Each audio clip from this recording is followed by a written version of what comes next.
to the debate.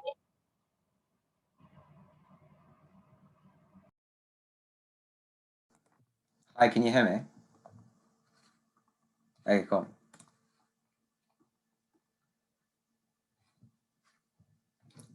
I'll start in 3, 2, 1. Panel, the world is not black and white. No society is perfectly good or bad, and no human being is completely good nor completely evil. I think this is a fact that should be reflected in our system of belief and morality. I want to do 3 things in this speech. Firstly, making the distinction between our world and theirs, and then I'll be forwarding 2 arguments. 1, on why we now view other beings with more respect, and 2, why our world takes a more nuanced view of morality. Maxwell, in his extension, will be talking about why people will act better overall and why it's a good thing. Firstly, what is the difference between our world and theirs? I know one crucial distinction. On their side, morality is binary. It is either heaven or hell, eternal reward or eternal punishment. On our side, morality and actions act on a gradient where multiple different states exist and where your position on that gradient changes over time. Whereas in their world, it's either you're going to heaven or you're going to hell.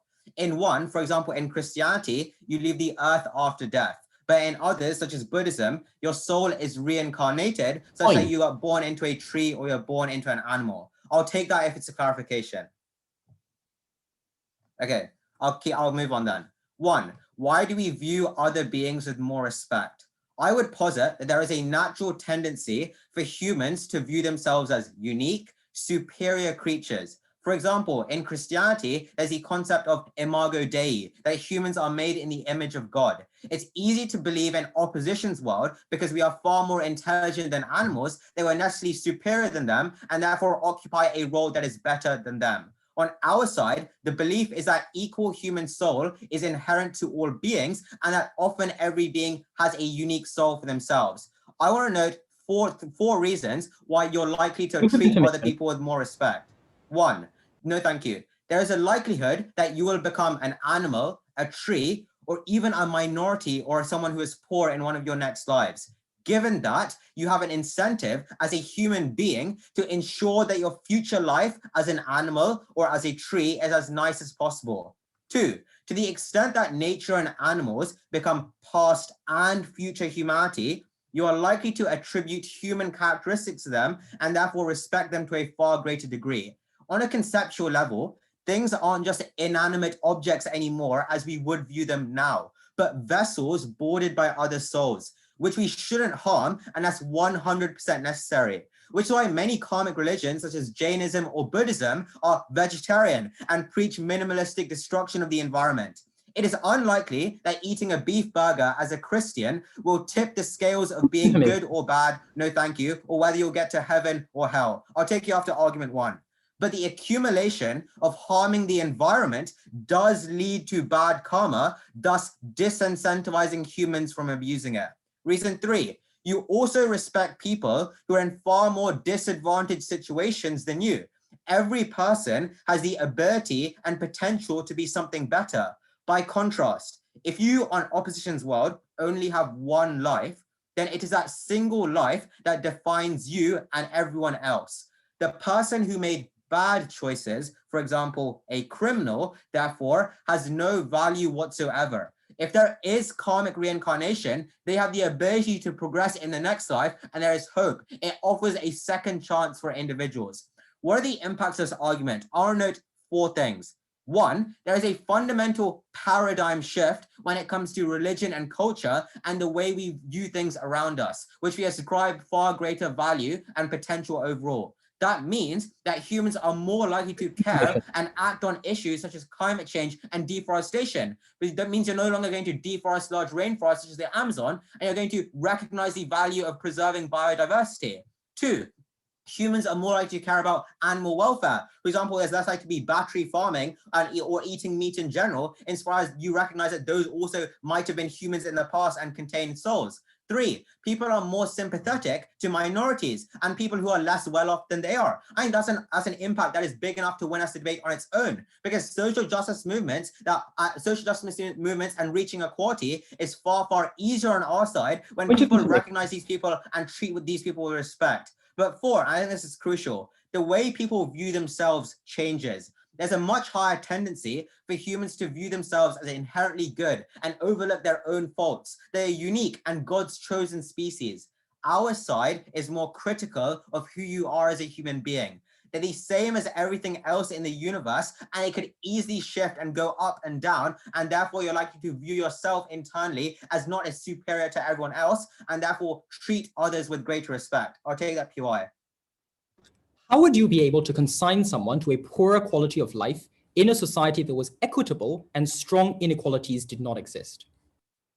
Okay, the way you would assign a person who was poorer would mean that they in their previous life had done something worse off or had done worse actions in their previous life. That's how karmic reincarnation works. 2, why you're likely to get a more nuanced view of morality. I think that since the founding of religion, it has shaped the society, culture, philosophy, justice, and every sense of morality of whatever area it has been present. This is incredibly important as we make a simple observation. No, thank you. The concept of heaven and hell has led to a very binary conception of morality. For the vast majority of religious people who aren't fully versed in philosophy or theology, they know one key emphasis, that people end up in heaven or hell. That is to say that there are 2 groups of people in the world, ones who are good and thus destined for heaven, or ones who are bad and therefore destined for hell. Crucially, the binary endpoint of heaven and hell has resulted in the binary categorization of morality within humanity, of there simply being good guys and bad guys. Why does this matter? Because this is a prefers that motion. In our counterfactual, morality is by definition far more nuanced. There aren't just good and bad people, because some may see becoming a butterfly in your next life incredibly bad, but others would see it as a desirable outcome. Importantly, societies are likely to be more receptive to gray areas, taking a nuanced standpoint, differing moral compasses, and to the very real concept that people aren't just good or evil in an absolute sense. What are the impacts of this argument? 1, I want to take a look at the criminal justice system. Often we don't focus on things like rehabilitation as we label people as evil and deserving of their punishment. In fact, the principle of retribution and judgment is very much taken from Christianity and the concept of heaven and hell. 2, society is more likely to become more progressive insofar as people are going to be more receptive to different moral viewpoints, and as a result is more likely to be open to change. 3, the way you view other religions means that you're less likely to start religious wars and conflict. I would note this is true in the status quo. The Crusades were by Christianity. Jerusalem is fought over by Christianity, Islam, and Judaism, whereas Buddhism, Jainism, and Hinduism, which is less of a common religion to a certain extent, are far less violent. But finally, I want to look at history. Colonialism and invasion were historic injustices that have been justified by saying that their view of morality is absolute and absolutely correct. And if we help all of you, we're all going to go to heaven. But in a karmic religion and tradition, that is never, ever going to happen. And it's for those reasons that I'm proud to propose.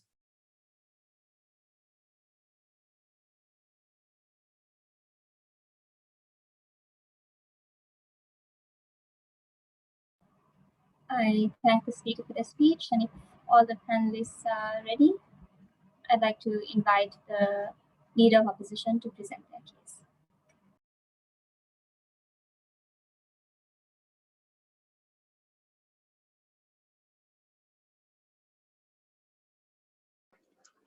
Can everyone hear me? Thank you.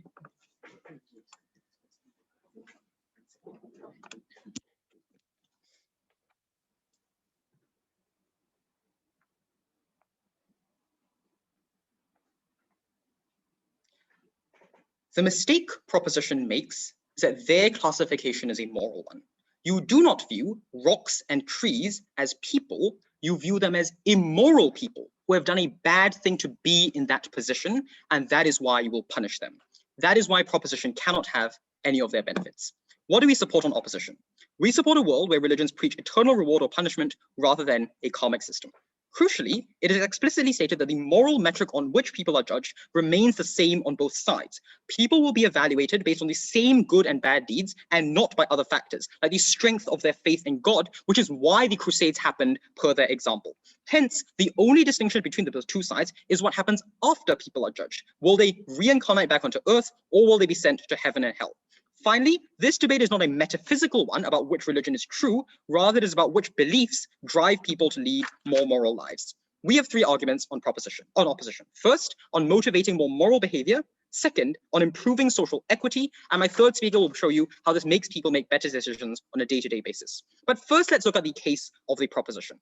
The first claim we hear is that morality is nuanced and not binary. We can have this on our side as well. Many systems which preach systems of heaven and hell have levels of heaven and hell. For example, the 18 levels of hell in Taoism, which allow you to have this nuanced view of morality if that is a good thing. But I would note that proposition also has a binary system of good and bad. It's just that they accumulate that good and bad to push you in different directions. So why exactly proposition has a non-binary conception of morality is very unclear. Second, they say that you will treat other people or animals or rocks with greater respect. As I pointed out, this is not true because you believe that these are immoral people and you actually like to treat them with greater disrespect on that basis. I'll extend on this in my second argument. Moreover, you won't actually think that these things like rocks and trees and animals, for instance, are as good as humans, because the basis of the proposition case is that being born as a human is preferable to being born as an animal. That is why anthropocentric views and human exceptionalism are a necessary outcome of proposition, because they need you to believe that being a human is special and better than all other forms of life. Finally, their contention on helping the poor or socioeconomically disadvantaged is a different debate, because this argument relies on a conception of rebirth where your position in society is random, and that is why you're equally likely to be reborn, for example, in a poor family. If you know that you can guarantee your position in a high economic status in society by simply doing other good deeds, then you know you will never be reborn as a poor person for that reason. And hence there is no incentive to help the poor because you know you can always escape that kind of life. Finally, they tell us that you need to turn over a new leaf and have a capacity for change. But the cost of this is that proposition gives up on these people in this life, because if they think that the only thing that matters is the next life, they're unlikely to support rehabilitative measures for prisoners in this life, which is the harm they need to deal with. Moreover, if you are consigned to an animal life in the future on proposition, it is actually very hard to act morally because you don't judge the actions of animals or trees on a moral basis. That is why there's also a system of eternal damnation on proposition side, but just with none of the benefits that we would talk about.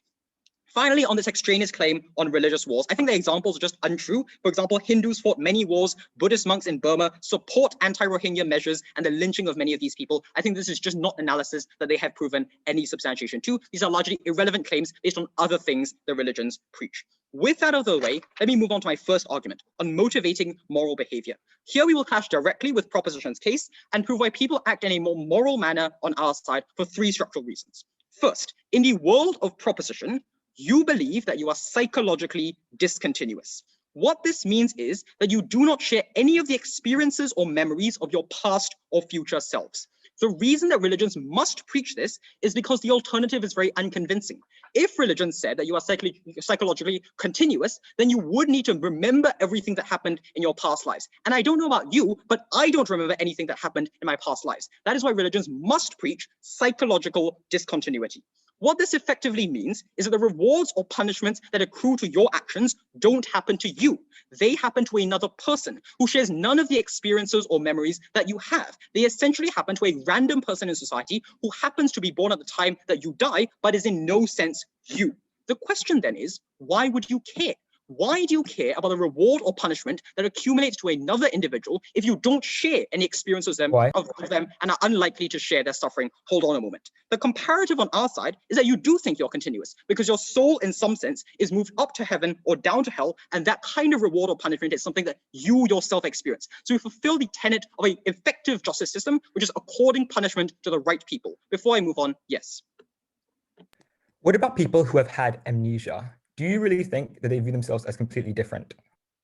To some extent, yes, they do view themselves as different if they share no memories of the past. And importantly, we often treat them as different people. For example, we don't hold them accountable for crimes that they committed before that process. So in any way, that is not the vast majority of people, and you need to deal with that. So for that reason, psychological discontinuity means that you have no effective system of motivating moral behavior on prop. But even if you do, even if you care about what happens to the future person, prop's mechanism is totally ineffective because there is significant discounting at work. Look, we already discount harms that might happen to us just years or months in the future. That's why we continue to eat unhealthy food, despite knowing that this is really bad for us. This is far worse in the world of prop, where it is a totally different life that you're going to experience many decades into the future. The discounting that individuals experience is magnified on their side, and they have no effective way of motivating individuals. Yes, discounting occurs on our side as well. But what you need in order to combat discounting is a maximum strong disincentive. And that occurs on our side because the maximum disincentive of eternal punishment or eternal reward means that we combat this kind of psychological discounting that individuals are likely to engage in. Therefore, to the extent that we know what morality is, we ensure that people act in accordance with it. Second argument then on social equity, and this again clashes directly with what they tell us about helping the poor. The premise of this argument is that if you believe that if individuals commit immoral acts, they have poorer qualities of life, then you must also believe that individuals who lead poor qualities of life committed immoral acts in the past. There are two important outcomes of this. First, you now believe that it is justified and necessary to preserve socioeconomic inequities. If a poor person leads a bad life, in the world of proposition, you think that's justified because there's a justified punishment for the bad things that they did in a previous life, and there is no impetus to resolve it. Moreover, if you were to dissipate the hierarchy by making society equal and leveling out the playing field, then the premise of proposition's religion vanishes because you cannot consign someone to a poorer quality of life in society if that society is equal and every individual enjoys the same quality of life. Hence, religious organizations in their world will actually seek to preserve these hierarchies because they are necessary for the religion. That is why, unfortunately, many Hindu societies, for instance, are very unequal with rigid caste systems because these are the basis for their morality existing. The second outcome is even worse if you presume there is psychological continuity between your present and future selves, because now you think that the poor are evil people. The reason they are poor is because they committed immoral acts in the past, and because they are psychologically continuous, they are also evil today. Not only, therefore, do you not think that you should help the poor people, you should actually think that you should punish them because they committed immoral acts in the past, and you need to further punish them for that immorality, for example, by imposing even harsher penalties on being poor than what already exists in status quo. The comparative on our side is that you do not conflate morality and social privilege. You understand that individuals are in positions that they are for essentially random factors, and the impetus to help them remains and is unsullied by the corrupting influence of morality in the world of proposition. For that reason, we would rather be rewarded in deeds than reborn in sin. We are proud to oppose.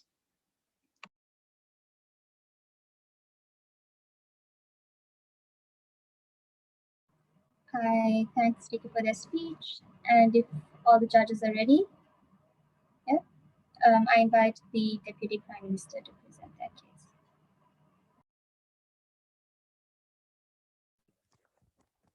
Hello, am I audible?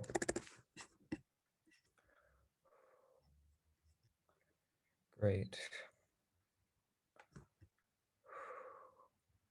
Okay.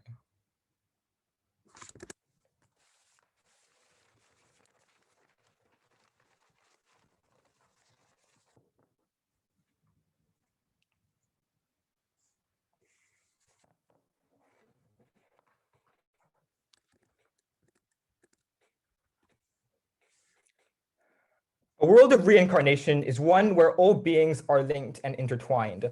Opposition's world is one where our short existence alone decides our fate forever, one where we are completely separated from the world after death and therefore have no reason or incentive to care about it in the future.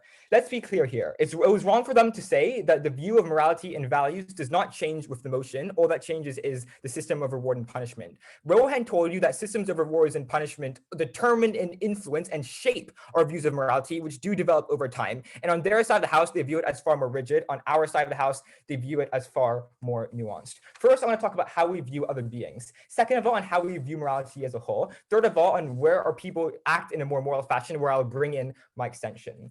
First of all, how we view other beings, including other humans. Their main claim here is that poor people are going to be viewed as ones who have done bad things. And I have 4 responses to this. First, if what they say is true, there's some degree of psychological discontinuity. This also means that our personality and memories have changed, which means that ultimately, by their metric, we are a different person from the people in the past. By contrast, on our side of the house, actually there is more fluidity. People can move up and down. I like to point out that if souls were inherently bad or good, they can keep on moving bad up or down until everyone was at the top or everyone was at the bottom. The point is, karma is often viewed as a wheel. You can go either way, and that there's potential for souls to be more and souls to be less. Second of all, I like to point out that yes, there are certain people in power, they believe they have been good in the past. But the point is, they believe they stay there by being good, and they believe they can move up by being good. This includes things like charity towards other people, charity towards things who need it, because in virtually all religions, helping people, taking mercy is probably something which is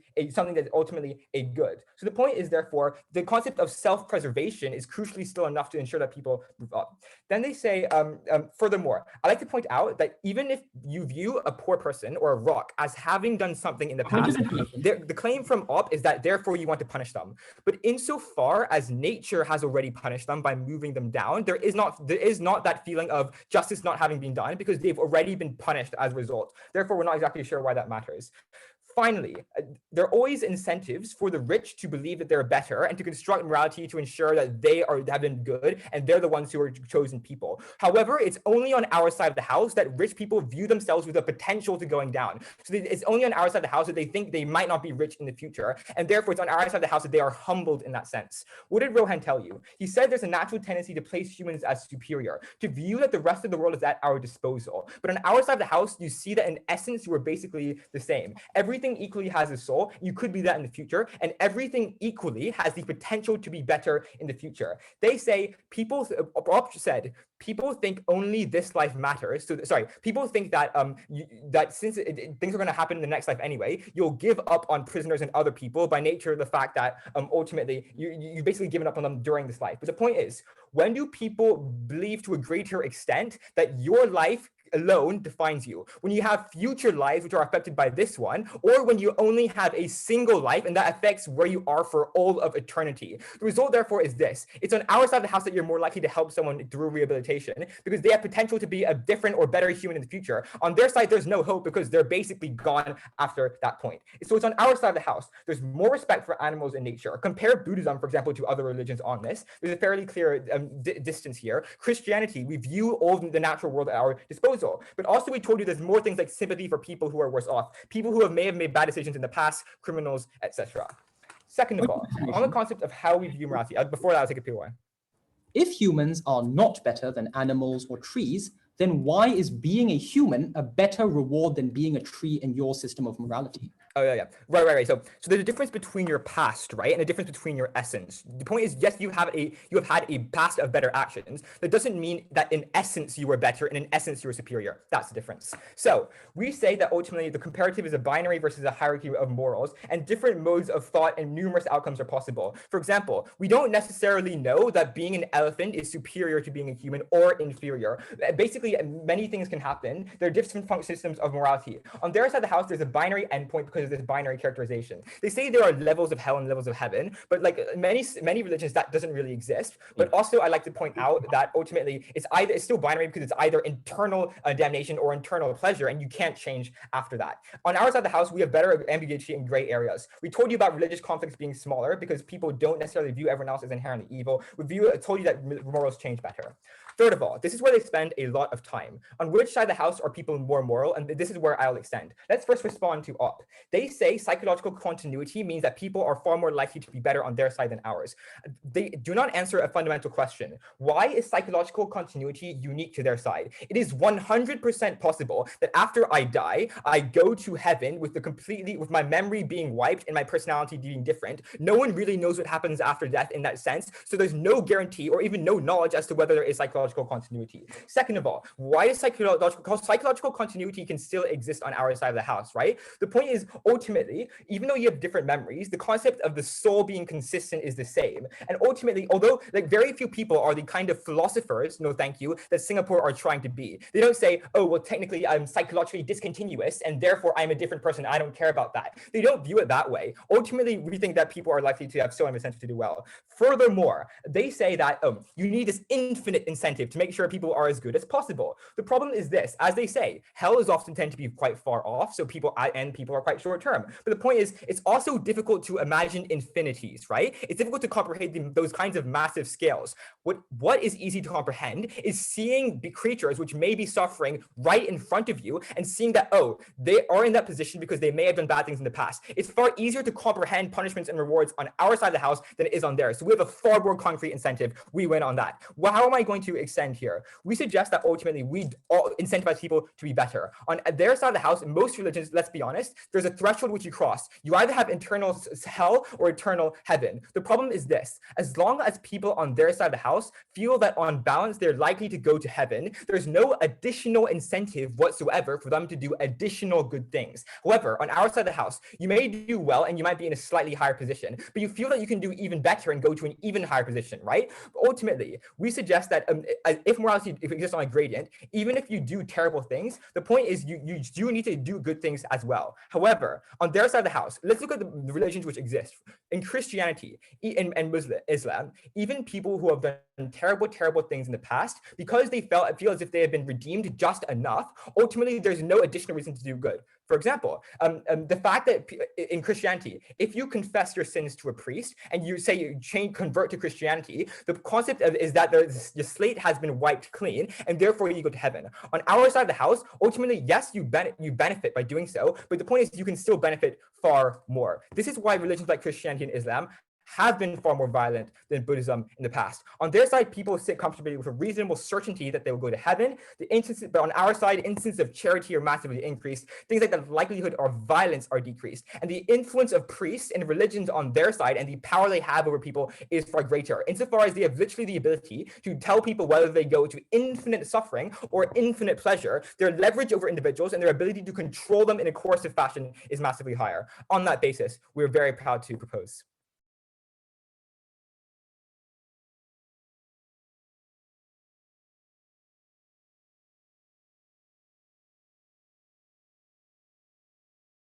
I thank the speaker for their speech, and are the judges ready? Yeah, okay. And I invite the second speaker from opposition to present their case.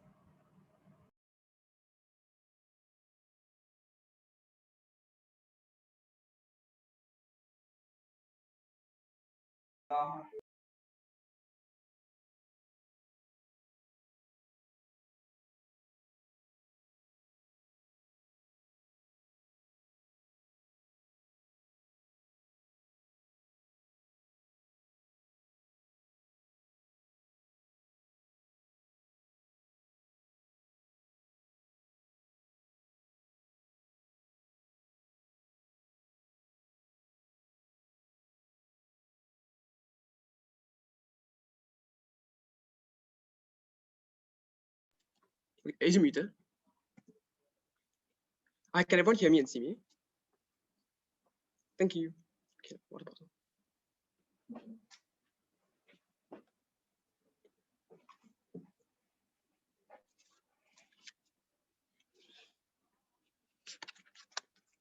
two quick strategic observations at the top of this case. The first is I want to point out that all of their benefits of reducing environmental degradation, of treating animals better, of helping minorities, all of these are contingent on the fact that psychological continuity exists in their world. The only response we hear as to why psychological continuity doesn't exist is when they tell us that this obviously can't be exclusive because there's a possibility that psychological continuity also doesn't exist in your world because we have no evidence to see it. No, the difference is this. The difference that in our world, there is no evidence to the contrary that psychological continuity does not exist, meaning that religions can presumably preach this to people and they will believe it. That's why there are 3 billion people in the world right now who believe that in the future, like when they die, their same personality and their same psychology will continue on into heaven. Comparatively, there is direct evidence on their side of the house that psychological continuity is not true. That is why I suspect none of us here actually remember whether or not, that's why I suspect none of us here actually have any recollection of our past memories. If any of you do, that would be great. Please let me know. But that's it. What exactly is the strategic value of this observation? There are two important things. The first is that all of their benefits are out of the debate, because right now, insofar as people don't view themselves as psychologically continuous, this means they aren't really going to care about whether they do good things, because they view their future selves as distinct. Second, our claim on people being immoral still remains standing high, and they haven't touched that. Second quick clarification, their claim on the binary nature of morality isn't really part of this debate, because presumably, morality is still viewed as binary on both sides. This is because what is considered good and what is considered bad is the same on both sides, because we use the same metrics to decide who goes to heaven. So this claim on the binary nature of morality is out of the debate. That's it. Two questions. One, on who can increase good deeds. Second, on reducing disenfranchisement. First, on who can increase good deeds. We hear a few responses from the second proposition speaker. The first thing they tell us is that infinity can't be conceptualized, so you have no death threats. Number one, it is quite easy to conceptualize infinity because it's an absolute term. Obviously, just because you can't conceptualize what exactly heaven might look like doesn't mean that people don't understand the fact that you might go to heaven outweighs everything else, and the fact that you might go to hell also outweighs everything else. So that's not true. Second, their comparative is far more nebulous. It's very unclear to me as to what exactly a world of karmic reincarnation looks like. It's very nebulous to what exactly these things are going to look like. So that's why their comparative is significantly worse. The next thing they tell us is that second speaker argument, when they claim that people are only going to do the bare minimum on our side. One, this argument misses the point because this is based on a case of divine forgiveness. What all you have to do is just believe in God. That's why they gave us examples of Christianity and Islam, which is obviously not what we have to stand for based on the info slide. Second response to this argument, I suspect most people don't really know where the threshold is. And given that most people don't really know what the threshold for like doing very, very good things is, I suspect most people are going to be cautious and are going to do as much as possible. So that's the second speaker argument, also out of the debate. The last thing we hear is this claim on human exceptionalism. They tell us that human exceptionalism is undermined when you realize that other animals and trees have value and life. Here's the problem. On their side of the house, you are structurally likely to undervalue these animals and trees because you believe they were immoral in the past, and that is why they are in this position. Second, note that our comparative is far better on this front because presumably in our world, people are going to view the fact that they were human as something that was completely arbitrary, something they had no control over, which is why human exceptionalism is undermined when you recognize there's nothing special about you being human compared to their world, where this is something that you do. This means that all of the benefits about why people are likely to do good things are now completely out of the debate. Comparatively, we made two claims. The first was on psychological continuity, which I have not touched yet, apart from what I already took out at the top of my speech. And we told you that because people aren't likely to be psychologically continuous, this means they aren't going to care about what happens to their future selves, meaning that they are likely to consequently do very immoral things. This means they aren't going to have all the benefits that they want to tell us about. In fact, people are far less likely to donate to charity and their side of the house as a consequence of this. Second, even if things like psychological continuity didn't exist, we told you people did things like hyperbolic discounting when they think, well, I can just do better things in my next life. We told you about the litany of psychological biases that exist that are only counteracted by our side, where we tell them in absolute terms that you are either going to go to heaven or go to hell, meaning that we tell them you have only one life and you have to use it well. This means that we undermine the entirety of the case. They have not touched my first speaker's material. We need to hear a response in third prop. I suspect that's quite late. Second clash on social mobility. I want to point out the language here. The first speaker tells us that you have more respect for the poor when you realize that your lives and theirs are linked and intertwined.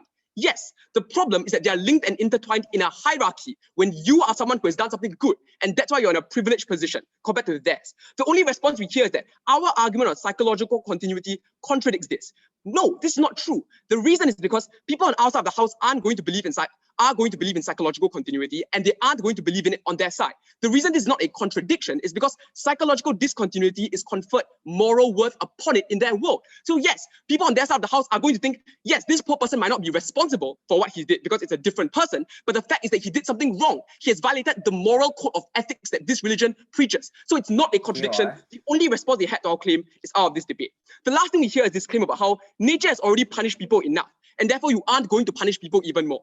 I suspect this side just vastly underestimates the human emotion of rage. Most people aren't rational people like you and me. A vast majority of people often, when they see someone who has done something immoral, they want to punish that person even more. And more than that, we pointed out a very critical nuance. Often, helping the poor meant making sacrifices on your end. The point is that you can now justify the fact that you don't want to make these sacrifices because these are immoral people. So there's a confirmation bias at work. We told you this in first, we heard no response. The last response we hear is this claim on charity. Look, The reason people aren't going to want to donate on their side, and the reason charities are undermined, is because people think donating to charity is bad. People think when you donate to charity, then you're undermining the existing caste system, because now they believe things like social hierarchy are important. They believe things like social hierarchy are just and part of the moral code. So that's why people are far less likely to donate on their side of the house. We told you that on their world, it will be far worse, because systems of hierarchy are now viewed to be justified because they're justified by the fact that people did bad things in their past life. We never heard a single response to this core logic. It loses them the debate. I'm not going to move on to talking about the disillusionment that exists on their world.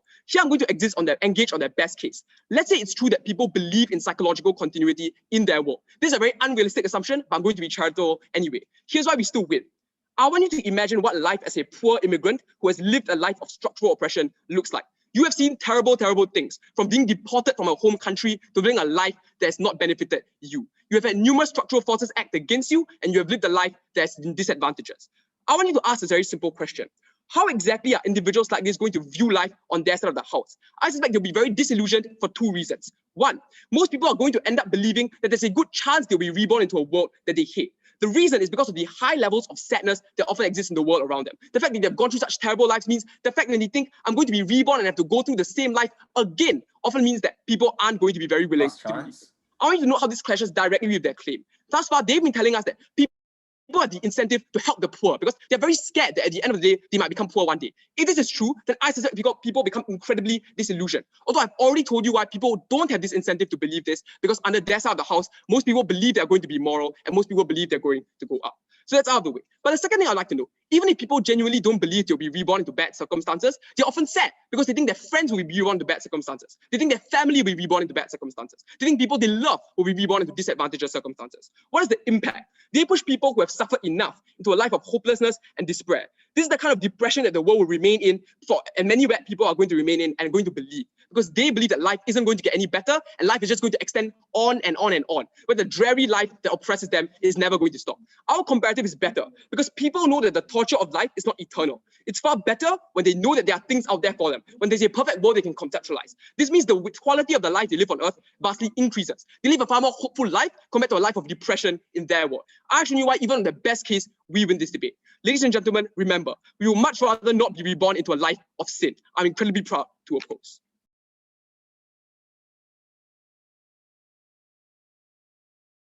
And if the judges are ready, okay, I'd like to invite the Speaker of Opposition to present their case.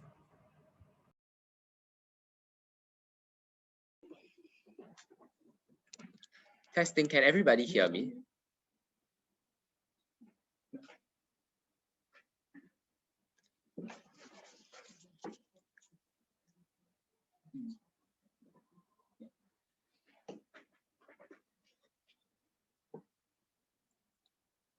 At the beginning, their case was about solving colonialism and the Crusades. We point out that this was ridiculous because it was about the specific teachings of a religion rather than being innate to the structure of karma or reincarnation. Eventually, by third, we see they concede because this point has clearly extirpated from their case. What we instead heard was a concession because they tell you some people prefer being dogs, being trees, and being cats. Hang on. Then the entire idea about having a hierarchy in which people can be punished for bad deeds simply disappears because now there's no longer moving up and down, but merely moving between subjective preferences about what people want. This was something we hit at the POI, whose response was, everyone has different nightmares, but in which case on their side, the religion cannot preach any kind of metric by which we can judge who is good and who is bad. As a result, they have lost almost all of their benefits through their concession. They cannot bring it up again in the reply speech. But furthermore, I want to know what this debate really boils down to. This is not about xenophobia, because on both sides, there are non-egalitarian religions. This is not a debate about binaries either, because on both sides, there is some judgment about good deeds and bad deeds, and you need to weigh them against each other to decide who gets reincarnated or who goes to heaven and hell. The question, therefore, is which purported arrangement of the world makes people better people at the time in which they walk the earth. We proved to you that it was our side that achieved this in two key ways. Firstly, because we make people more moral in terms of their patterns of behavior, and two, because we prevent inequality and oppression, which was really what their side wanted to talk about. Firstly, let's talk about how our side improves behavior of the world. The first thing we told you was that on their side, there is no psychological continuity between the person and the person he is reborn as. Therefore, people are likely to lead things like hedonistic lifestyles or do bad deeds, thinking that the person in their next life will not be the same as the person they currently are, which means that they have the free license to do these particular actions. I don't think their side really clearly understood what we told you. This is not an idea simply for elitist Singaporeans. This is an idea that is currently done by half of the world, in which most people are capable of weighing where exactly they have gone wrong, and as a result ensuring that they can correct for it now. Under their side of the house, people are likely to defray all of those costs into a later life, believing that those people who have to suffer those costs are not the people themselves. Do not let their side get away with the dismissive attitude that this is an elitist idea. Notice, however, that their side is already concessionary because they have abandoned the idea of discontinuity and have simply gone to comparative bashing on our side of the house. But we have shown you why the comparative is clearly better. Under heaven and hell, there is clear continuity because religions can preach that you would be reunited with your family, for instance, in heaven and hell. And this is something that's extremely persuasive because you cannot correct or you cannot explain what happens in heaven and hell, given that it's inaccessible epistemically. Compare this to what you can say about reincarnation, given that you have experienced rocks and trees, and you're able to say, I don't think that this person has any consciousness, so I think it's far easier for our side of the house to ensure that there is this continuity. Therefore, people are more likely to check their behavior on our side of the house compared to on theirs. But there were two other things we told you they did not deal with. First of all, even if they believe that it is continuous, we told you that oftentimes they would just defray these good deeds in a later life, believing they can do it later. No response. Additionally, we showed you how there was hyperbolic discounting, where under their side of the house, they simply think that this is something they can do later, given that the time frame has massively expanded. But on our comparative, they have to do it within the finite amount of time that they have on life. Our side is not the same as theirs. On the comparative, there is no such thing as a bare minimum of deeds that people have to do. Rather, I suspect that as in the status quo, many people are likely to follow the doctrines of the church to the maximum extent, because this is how they ensure that they err on the side of caution, and as a result, ensure that they have a secure place in heaven or hell. Therefore, I suspect on our side, behavior becomes more moral. I think the subterranean attack we heard is that it's very difficult for people to comprehend the notion of infinity and heaven and hell. Couple of responses. Firstly, this is clearly empirically untrue, given their own examples of how many people believe in Christianity and Islam. Secondly, I think that karma is very hard to conceptualize as well, for all of the reasons that we told you about how oftentimes you do not have those experiences of memory, for example. Notice that DESA has completely dropped any mention of amnesia because they kind of realized that this is a very ridiculous example on which to base their entire case. Thirdly, we show you how it's very easy to frame heaven and hell, given that many people have symmetrical experiences. For instance, experiences of extreme happiness or suffering, and therefore there are parallels to which we can draw. Thus, on our side, we ensure that people can comprehend this idea. Finally, I think DESA has failed to impact the harms of binary as well. I think at the end of the day, they have conceded that binaries are probably necessary to judge good and evil on their side of the house as well. And even then, I don't think that it's very good to have gray areas in the morality. And I think that on our side, we have clearly shown you why this is preferable.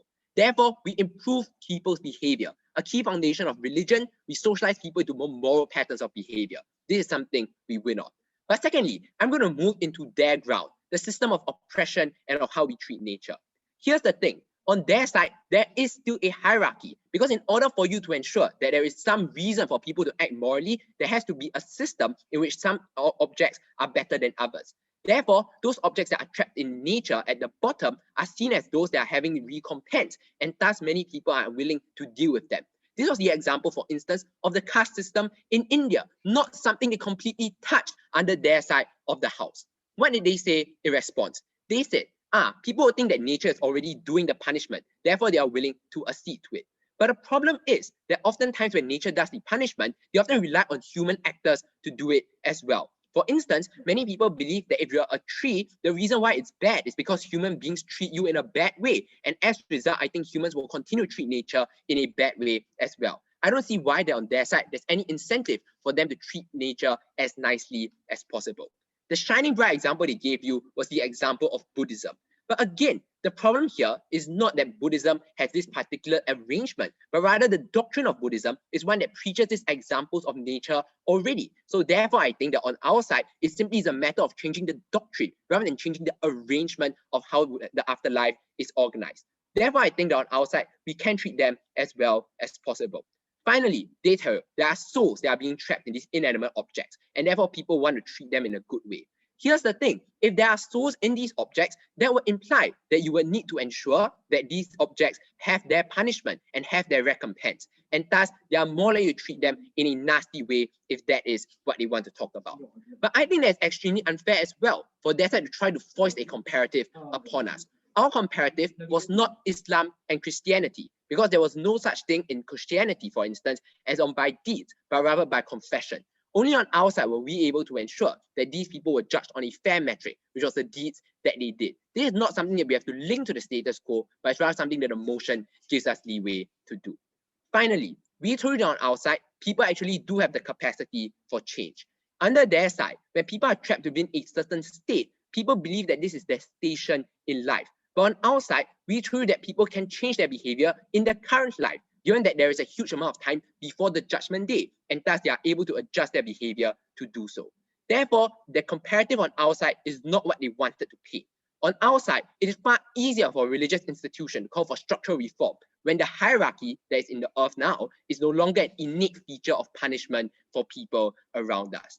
I think that their side misses the comparative because they have been unable to deal with the fact that under our side of the house, we actually have more egalitarian outcomes when we see things as trying to help people move towards higher levels of morality rather than keeping people down there forever. For these reasons, we are better rewarded in deeds than reborn in sin. We are proud to oppose.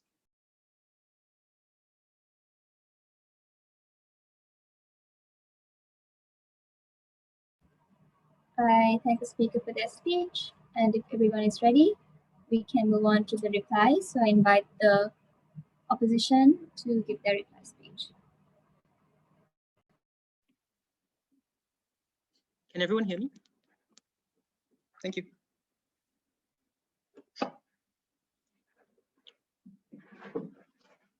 In order to have a system of reward and punishment, you need good things as rewards and bad things as punishments.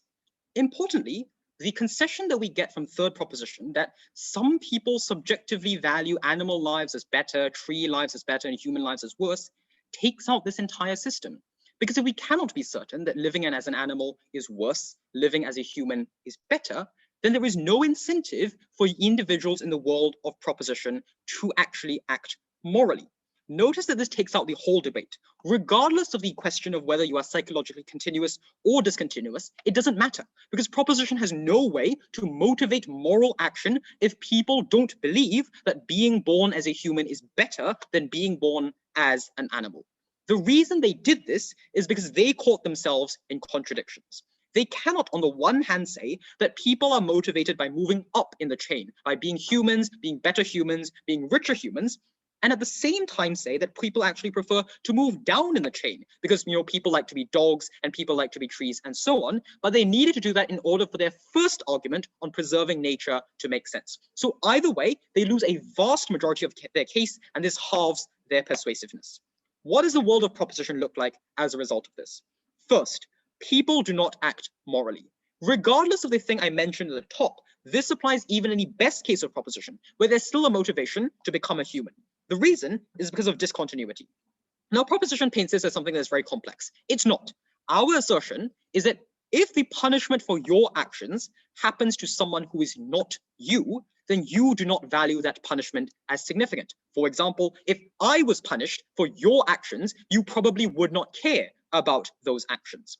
That is what exists in the world of proposition, because there is no continuity between this life and the next. The response we get is, well, people care about their souls, and hence there is an impetus to act morally.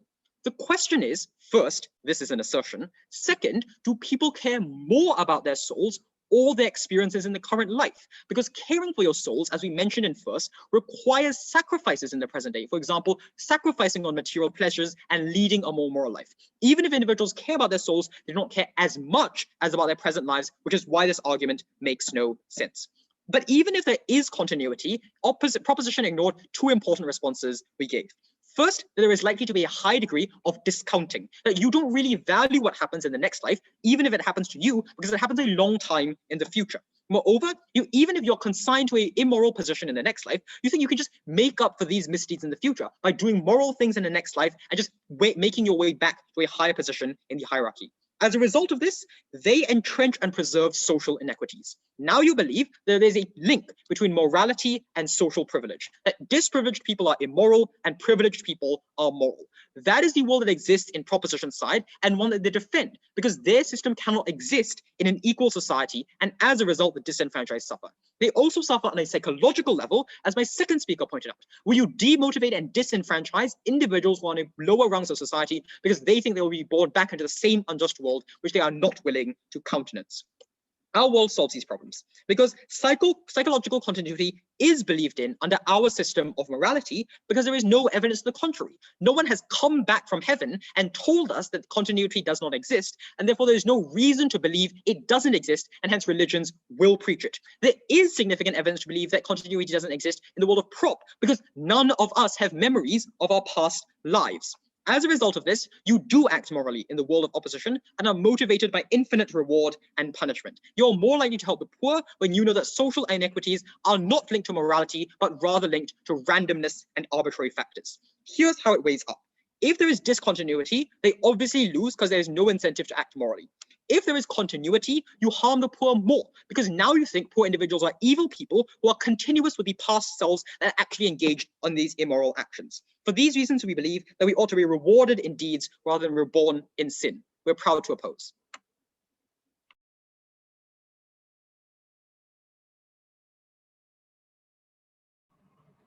I thank the speaker for their speech, and okay, great, everyone's ready. I invite the prop reply speaker to close the debate.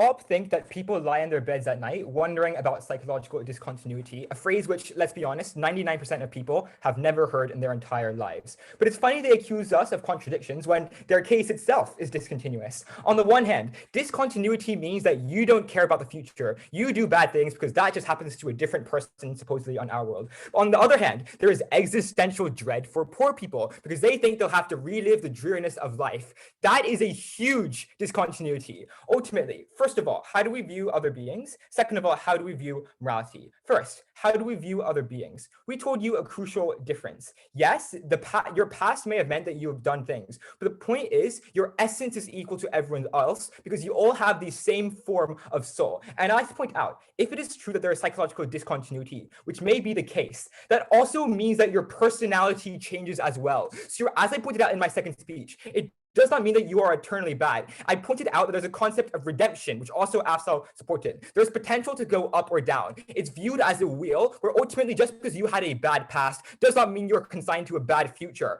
One life does not define you on our side, but on their side, one life defines you because for the rest of eternity, you are judged on that. On our side, there is fluidity, there is movement. On our side, first, therefore, there's a shift in how we view the world. Humans are not only equal in essence to the rest of the natural world, but I, as a human, could be in a worse situation in the future in the scenario that ultimately I do bad things. This is not a contradiction with the concept of, for example, like a dog may be better than a human, because the question is what is bad from our perspective and from our point of view. So if we do bad things, we will still go to what is bad. The incentive to do good still exists. We pointed out, therefore, that on our side of the house, you view people with the potential to being better. And on our side of the house, you're more likely to give people that form of redemption and to help people out. Second of all, how do we view morality? They say discontinuity means you get rid of the incentive to do good. But Afsal pointed out that in many of these religions, there's a concept of the supremacy of the soul. Now, they say we simply assert that people care about their souls. True, but they also assert that people care about continuity. It's unclear why my memory is something which defines me so much. No, we give you reasons as to why people have more incentives to do good on our side. First of all, we